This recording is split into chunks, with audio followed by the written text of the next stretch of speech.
Good morning, everyone. My name is Makayla Kubo, and today I'll be talking about Duhkha and some misconceptions about it. Throughout my years of Dharma school at our temple, I've always been taught about the concept of suffering and how they apply to Buddhism. And I've often found that many people have misconceptions about these concepts. This leads to a misinterpretation of Buddhist teachings, and people are more prone to see Buddhism as a negative belief system. This, as most of us already know, is not true. Through this Dharma talk, I would like to explain the concept of dukkha. Many of the misunderstandings related to Buddhism stem from the mistranslation of the word dukkha, which has its roots in Sanskrit.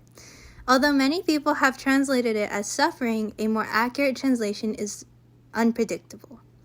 The Japanese kanji, ku, also has characters within it that mean old grass, which is interpreted as bitter. From these more accurate translations, it can be deduced that the true meaning of these teachings is that unpredictability eventually leads to much of our suffering. It is human nature to try to predict the future and set unrealistic expectations for ourselves, which ultimately leads to the bitter feeling of disappointment. For example, if you expect to get an A on your exam, but you end up getting a C, you are understandably disappointed and unhappy. I am especially guilty of this. The rift between your expectations and reality is what caused much of the suffering, rather than the actual result. This perfectly demonstrates the basic concepts of the teachings related to dukkha. When I mention that I am Buddhist, some people have had the audacity to criticize my beliefs without actually having any knowledge of them. They use stereotypes and very general information that does not apply to me, and some people have even tried to convert me to their ideal belief system. One of the main arguments that I have heard is that Buddhists are very pessimistic about life. However, I always respond that I think Buddhism is a very realistic belief system that doesn't sugarcoat the basic truths of life. The stereotype of Buddhists being cynical does stem in large part from the misinterpretation of Buddhist teachings of dukkha. This concept, often being interpreted as suffering and pain rather than its true meaning unpredictability, is the cause of many people's closed-minded opinions and one-sided views of Buddhism.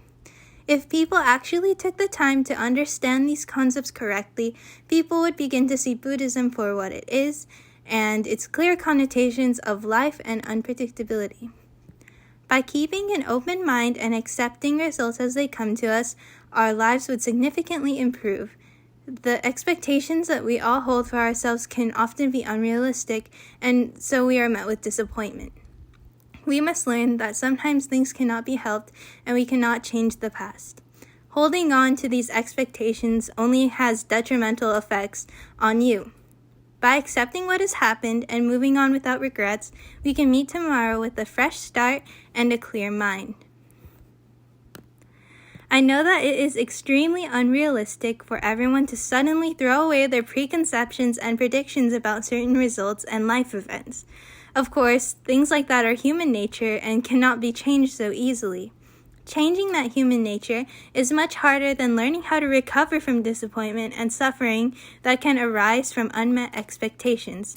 By keeping our goals and objectives in mind, but not letting them define us, we can move forward with our lives and greatly reduce the amount of suffering that results from dukkha.